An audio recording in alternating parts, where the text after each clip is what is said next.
Do you believe love is enough for marriage? No, I'm not playing Tell me how you games. feel. I just... Say it. Say it. Say it. No, I just... Say it. Say it. Say it. Say it. Do it. No. Say it. I just... Say it.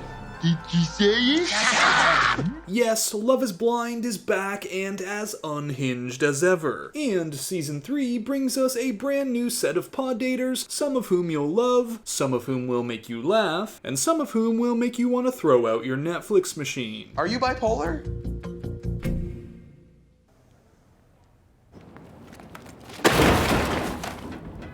And in Season 3, we're gonna follow 5 couples as they head on a collision course towards the happiest or worst day of their lives, their wedding days. There's Alexa and Brennon, aka the Hallmark movie couple, as their story is big city girl meets country stud who teaches her the importance of a good lay. I wanted to have aggressive sex. I want to be thrown around. Holy shit. He was like, I'll throw you around. Like, I'll do you. Probably gonna have to take a week or two off of that, cause I think Alexa's dad's plan to have Brennan convert to Judaism might get in the way of their aggressive love life. You wouldn't mind converting to Judaism. I got this so you can bite on some. Oh, thanks. I appreciate that. Which knife do you want? Think of this one. That's not a knife. That's a knife. Then there's SK with Raven, the independent fitness fanatic turned Nigerian bride-to-be. You really have to humble yourself, though. Yes. If you make more money than him, you have to bow down. You have to humble yourself. Yeah. You know, that's it. To all men. There's Nancy with Bartise, the man who dumped Raven in the pods but seemed to regret it the moment he sees her in real life. Raven's a beautiful girl. She's very fit, great eyes, the hair, the curls. I was very impressed when I saw you in person. I appreciate that. I was like, atta girl. That's why I was like, atta girl. Thankfully though, Raven sees right through this guy. And once again, let me remind you that this is the guy who dumped her in the pods but started drooling when he saw what she looked like. The reason why I'm not super flattered by what Bartise is saying is because like Bartise never had any compliments for the pod Raven. Until now, he has compliments for the physical Raven. So for me, it's like not flattering at all. Then there's Cole and Zanab, with Cole too getting strung up on someone he dumped in the pods but is attracted to in real life. Who would your... Really? I'd Like- approach you in a bar too, by the way. Yeah. We'd approach each other. Yeah. I'm already physically in love with Colleen. Dude, that's not a thing, you're just horny. And finally, there's Matt and Colleen, whose love life gets a little explosive. Me, right? No. You're gonna tell me you love me and shit like that, but me, right? Matt.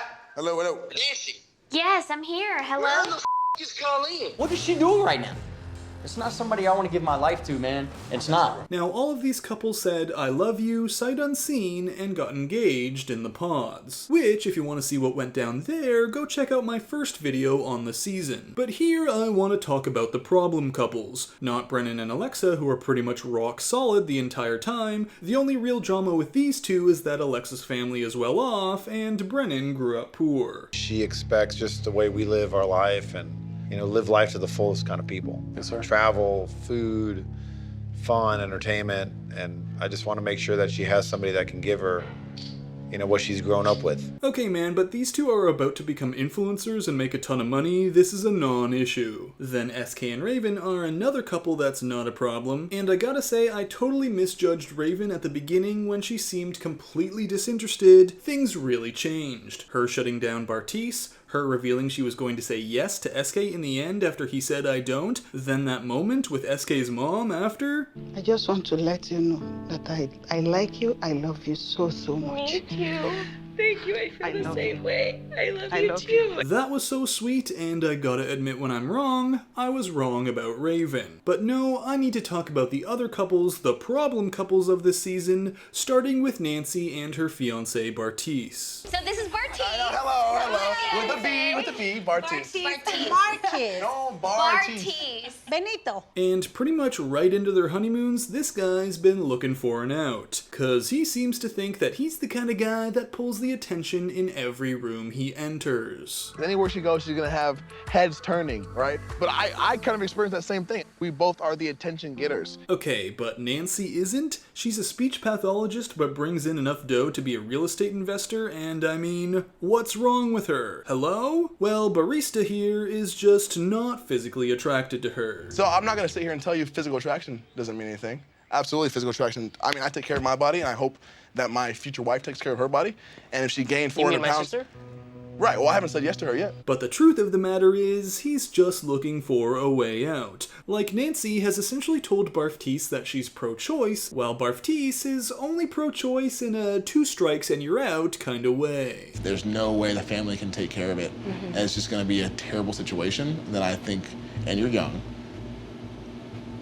I think you get one pass, but you can't do it again. I was young, I was dumb, whatever. I think you have a pass. But then, the moment his family arrives, it doesn't take him very long to jump out with this. The thing I'm currently working through is the conversation we had about, if they're gonna have some sort of disability, would we keep the kid? And I was like, hell yeah, why not? And then your answer was the opposite, and I was like, which gets his sister crying, and even his mom and dad are awkwardly sitting there like, I feel like maybe I shouldn't be here. I'm saying I want you to change that. I'm saying that was just a big factor to me. I know you would be open-minded to having a discussion in the future. Or should I be here because men should be part of the conversation? They're such blessings. So to think that, it's able just for them to not be here. I've landed on active listening. I will no longer be chiming in. So Baptiste now has his out. And I honestly wonder if with all this animosity and constantly telling Nancy he's not physically attracted to her. And now my sister is skeptical about me and Nancy's relationship.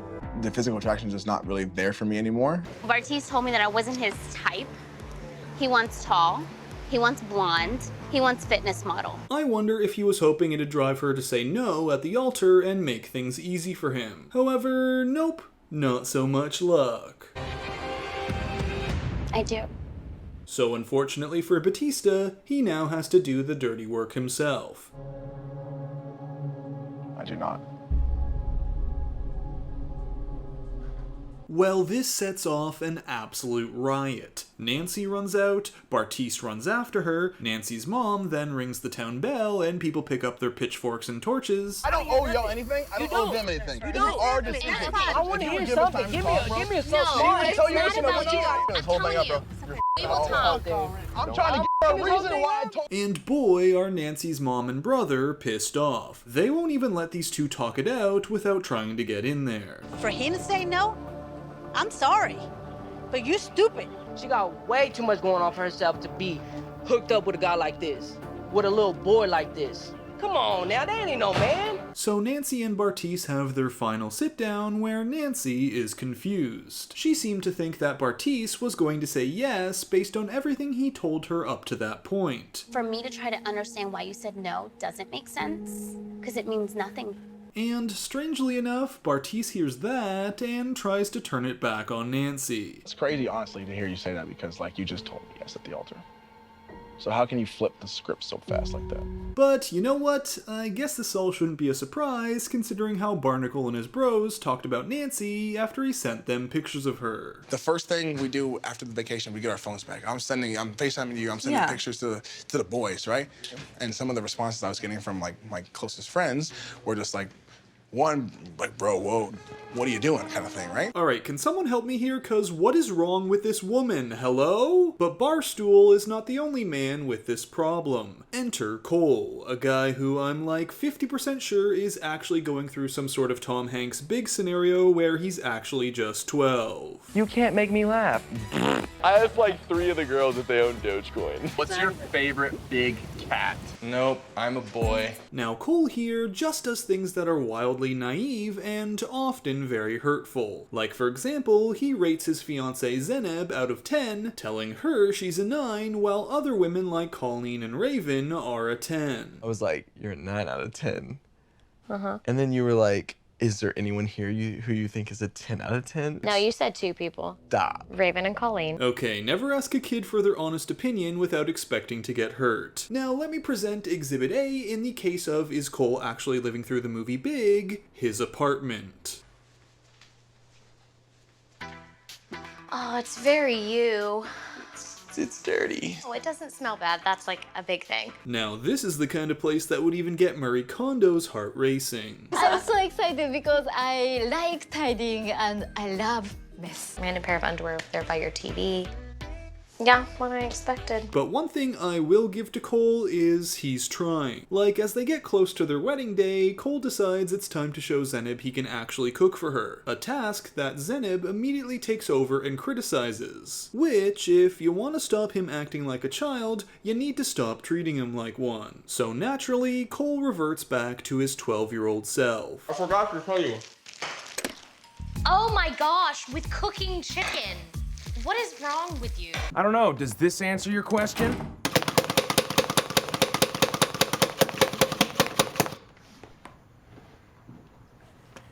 No. However, the inner child act grows a little tiring when Cole starts asking Zanab why she's here if she doesn't even like him, and when she continues to get upset, he asks if she's bipolar. Having a very serious conversation. What so did I I'd love ask to you know. just now? I asked you a question. You asked if I was bipolar. Oh, are you bipolar? What a horrible thing to say to your partner. What a horrible thing to say just in general. And all of this was said right before these two have their wedding day. So it's no surprise when after Cole says I do, Zanab says I don't. But what is a surprise is how she absolutely fillets him in front of all their friends and family. You have disrespected me. You have insulted me. You have critiqued me, and for what it is worth, you have single-handedly shattered my self-confidence. Damn! Holy shit. I did not know we were walking into the red wedding here, cause that was a bloodbath. Even the priest is over here looking at Cole like, should I read him his last rites? Now, there's more on why Zanab did what she did later on. For now, we have one last couple to talk about, Colleen and Matt. Two people who seemed wildly into each other after their first meeting. But things start to unravel when Matt finds out about that conversation Colleen had with Cole about how they'd approach each other in a bar if it were real life. And you have to understand, Colleen had dated Cole in the pods where he dumped her, and Matt was previously in a marriage where he was cheated on. So when Matt hears about their poolside conversation, he goes off the handle. And if I would have done the same thing to one of the girls, I'd be the f***ing player that's playing her like a f***ing fiddle. And I'm not gonna get played, bud, okay? It's not a game. And so, the big question becomes, do these two have what it takes to actually get married? Will they get their shit together to be an Alexa and Brennon, where their wedding day was nice and easy, and honestly, Brennon's vows were just beautiful. I will not possess you, for we belong to ourselves. I will not command you, for you are free. But I promise you I will serve you. I will protect you. I will love you from this day until my last. After that and watching these two get married, I was over here like Alexa's dad trying to put on a rough exterior but crying anyways. Or will Colleen and Matt be an SK and Raven where SK said I don't for a legit reason, him going to school in California and her not wanting to move out of Texas? Or will they be an absolute mess like Cole and Zanab or Nancy and Bop It? For Matt, he says it's all gonna come down to how he feels when he sees Colleen walk down the aisle. Which kinda spoils it as the moment she comes out, he starts blubbering like a baby. So Colleen says I do, and Matt says absolutely I do, and the crowd goes wild. You can do it! You can do it all night long! So there you have it, definitive proof that love is blind, like 40% of the time. But of course, our story doesn't end here, as this season was actually filmed over a year ago in the summer of 2021, so it's been a while, and the show of course filmed a reunion episode. And here we see that yes, both Colleen and Matt, and Brennon and Alexa are still together, still married, with special couches just for them to snuggle up to each other on, while the rest of them get these singles couches for them to go, well, here we all are, alone but together. No flowers for us. Relationships? We don't need no stinking relationships. But actually, that's not entirely true. As partway through the reunion, we learn that one couple has gotten back together since saying I don't on their wedding day. So are y'all dating right now? Yeah. Look at that! We split them up on the couch. This is really good. This is really good.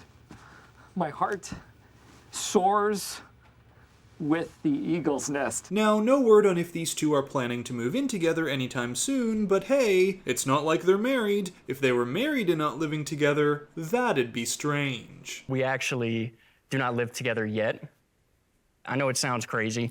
No, it doesn't. I mean, but it's really everyone- just doing it on our own time. So apparently it has something to do with their leases not aligning up and Colleen not wanting to screw over her roommates. Seemed kinda weird to me, but what do I know? Although Matt sure seems to be making up for them not living together by tightly latching onto her on the couch. Now here, we also learn that Bartise was apparently out with another woman like the day after their wedding. I mean, yes, something eventually happened on July 4th on a boat party. Okay, so the timing of it, I can see being wrong, and I'm sorry for that. But like, I don't feel comfortable talking about my sex life with everybody here. Like, you're gonna be with the girl 3 days after. I mean, like, if you really love someone, like, I really just can't imagine. But the real pile-on is for Cole, who all the women say got off easy with what footage was shown in the season. I think so many things happened off camera. He's like likable when you're watching it, and I just knowing what I know, it's.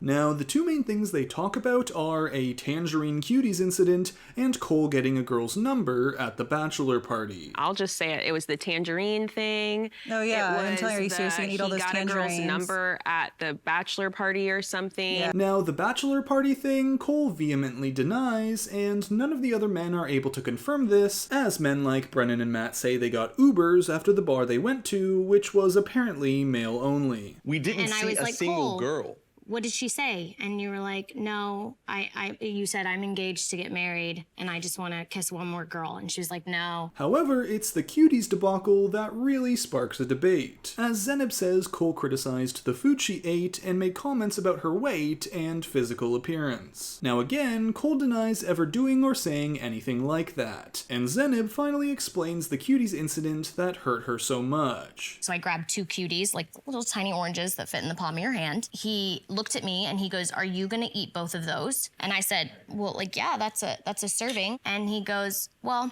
we're going out to eat later. Like, maybe you should save your appetite. Oh my god. Now, this moment never made it into the show, so at this point, it's a he said, she said situation. Fortunately for us, they do have footage of the incident, and at the end of the episode, we do get to see it. Here's the moment. Are you about to eat 2 of those? Maybe, that's a serving. You Better- okay with that? You better save your appetito. I've only had a banana Talking and like- a scoop of peanut butter today. Big ol' sucker tonight. So. You only had a banana today? Mm-hmm. So, from my perspective, I don't think Cole was trying to make a comment about her or her body here, and I feel like if the editors thought this was as big a deal as it's made out to be in the reunion, they would have for sure put it in. But it's also easy to understand why Zanab could be hurt by a comment like this with how Cole had rated her and compared her to Colleen and Raven, even if his intention was innocent. It's an interesting thing to note. Sometimes on these shows we quickly fly from one person's side to another, then back again, but the reality often lies somewhere in the middle. Ultimately though, when asked if anyone has regrets, Cole is the first person in 3 seasons to say yes. I said some things that I would never say. And like, watching it destroyed me. And then I watch it, I'm like, yeah, I'm a dumbass. Like, what was I saying? I'm like, I don't even know the context. Like, it doesn't matter what the context is. Like, I said some stupid things, and I'm really sorry. But Zanab finishes by saying she no longer has hate for Cole, and that's that. The end of the season. One that I gotta say I really enjoyed, as I felt it had a nice mix of drama while also some sweet moments. Now, does it stand up to season 1? Not quite, but it definitely felt more enjoyable than season 2. So that's it for this video on Love is Blind Season 3. Thanks for watching, and if you enjoyed it, make sure to give the video a like, comment your thoughts on the season down below, and subscribe to the channel as there's always a ton of content on the way. And until next time, Bachelor Fan Take, out. Say it. Say it. No, I just. Say it. Say it. Say it. Say it. Do it. No. Say it. I just. Say it. Did you say it?